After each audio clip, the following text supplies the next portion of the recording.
Les comparto aquí el video, si me lo permiten. Luis María Aguilar no se aguanta cómo lo han exhibido en los cambios que ha tenido en al momento de dar sus veredictos en temas anteriores, y la exhibidota que le pusieron, pues lo reventó. Ministro Aguilar. Gracias, señora ministra. En primer lugar, debo decir que es un proyecto excelente, muy bien configurado, estudiado, y el del señor ministro don Juan Luis González Alcántara. Por cierto, que no es el ministro Carrancá ni es el ministro Alcántara, es el ministro González Alcántara Carrancá. Uy. En este equipo participaron varios de sus colaboradores, como son Daniela Carrasco Bergé, Fernando Sosa Pastrana, Omar Cruz Camacho, Bruno Acevedo Nuevo, Diego Ruiz Derrán y Antonio Flores Arellano, a todos los cuales me parece digno reconocerles su trabajo. Yo voy a hablar con toda mesura, porque no creo que estemos en un mitin político para estar alzando la voz, tratando de que las ideas se sobrepongan a las razones por el simple hecho de tener la voz más alta.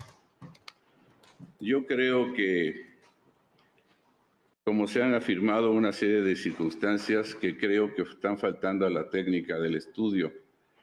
Habíamos dicho, y la señora ministra presidenta lo enfatizó hace un rato, que aquí no estamos tratando todavía la improcedencia, estamos viendo lo de la legitimación, pero ya se han pronunciado con multitud de argumentos que no tienen ni siquiera que ver con la litis que estamos aquí. Por ejemplo, que se han invalidado una gran cantidad de leyes. Pues si se han invalidado una gran cantidad de leyes, ha de ser porque están mal hechas en este y en cualquier sexenio. Por otro lado, ¿cuáles son las remuneraciones del titular del Poder Ejecutivo? Ahí hay un error común y frecuente y repetido de que pareciera que solo son las que representan el dinero en moneda y no las prestaciones a que se refiere el artículo 127 constitucional. Esto es, me parece que intencionalmente se lee el artículo 127 constitucional de manera parcial. Y leo la fracción primera del 127. Se considera remuneración o retribución toda percepción en efectivo, que es a lo que se refiere, por cierto, el presupuesto de egresos de la Federación, o en especie, cosa que nunca se nos ha querido aclarar desde hace muchos años que pertenezco yo a esta Suprema Corte. Pero en fin, para poder hacer un comparativo, tendríamos que tener los parámetros adecuados. Por otro lado, si bien el proceso democrático, como se llama, para hacer la Constitución, se siguió, resulta que, al menos para mí, implícitamente ya están pronunciándose que se hizo bien. Ya dijeron que porque hubo un proceso democrático, ya se hizo bien la reforma de la Constitución. Precisamente eso es lo que está tratando de analizar esta Suprema Corte, y espero que lo hagamos de manera metodológica y correcta, porque precisamente lo que señala la propia Constitución en su artículo 135 es la forma en que se puede hacer una reforma a la Constitución. Y eso es lo que le corresponde precisamente a la Suprema Corte revisar. Que la propia Constitución sea congruente consigo misma y que el 135 se haya cumplido para poder hacerlo. Yo he sostenido en múltiples ocasiones que si no hay un procedimiento debidamente seguido, en realidad no estamos frente a una norma constitucional, sino sobre un intento de norma constitucional. Y por cierto, ya que me mencionan que el recurso de reclamación 9-2016 fue de mi ponencia, les puedo aclarar que no fue así. No fue de mi ponencia el recurso de reclamación 9-2016, y que en él precisamente señalé que En este recurso se analizó la procedencia de la acción de inconstitucionalidad promovida precisamente por el partido político Morena en contra de un decreto por el que se reformaron y derogaron diversas disposiciones de la Constitución Política de los Estados Unidos Mexicanos en materia de la reforma política en ese momento de la Ciudad de México. En aquella ocasión, si bien compartí la postura mayoritaria de este Tribunal Pleno, debo completar la lectura que hizo la señora ministra Esquivel para señalar que, además de lo que ella dice, entre comillas, señalé en casos extremos, para mí, donde advierta que una supuesta reforma constitucional no siguió al menos los procedimientos mínimos previstos por el artículo 135 constitucional y atendiendo al propio principio de supremacía constitucional, consideraré que lo impugnado no es propiamente un acto constitucional y por ende no se le puede otorgar el trato de una norma que proviene del poder reformador de la Constitución y en ese caso resultaría procedente ese medio de control, es decir, en casos excepcionales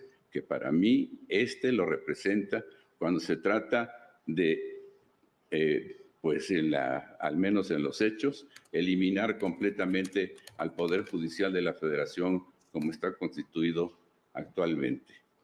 Pero señalando que yo estoy de acuerdo con la propuesta que hace el señor ministro respecto de la legitimación, y no tengo nada más que agregar que lo que dice el propio proyecto, votaré a favor de esta cuestión, tomando en cuenta que el análisis de la legitimación y no todavía de la procedencia o improcedencia de este recurso, de esta acción, la legitimación de los partidos políticos para promover la acción de inconstitucionalidad en contra del decreto de reformas a la Constitución, que además y puede involucrar el estudio de fondo, me basta con la opinión del señor ministro en su proyecto para posicionarme de manera principal, considerando que la legitimación está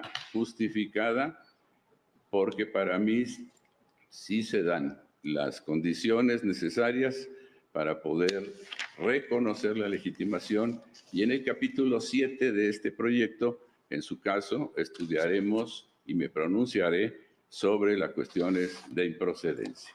Es cuanto. O sea, quiero que vean todo el choro que se tuvo que aventar para querer justificar cómo lo exhibieron. Esquivel y Lenia Batres le pusieron una friega, lo escribieron, ninguno de ellos sabe leer. Así es, profe, una gama de maromas de una manera impresionante. No lo digo yo, esta es una de tantas. Así es, Brad, es el bla, bla, bla, bla, bla. En verdad, mi estimado Diego, abrazote enorme. Así es, Marta, pura verborrea de estos personajes. Y ese comentario, porque había comentarios de ese estilo en donde se enfrascaban, por ejemplo, Ortiz Mena dijo una gama de idioteces. Esto que dices, Jaguar, me basta con la opinión, o sea, ¿para qué hablaste y para qué dijiste todo ese choro si lo que diga el otro personaje para ti es ley en piedra?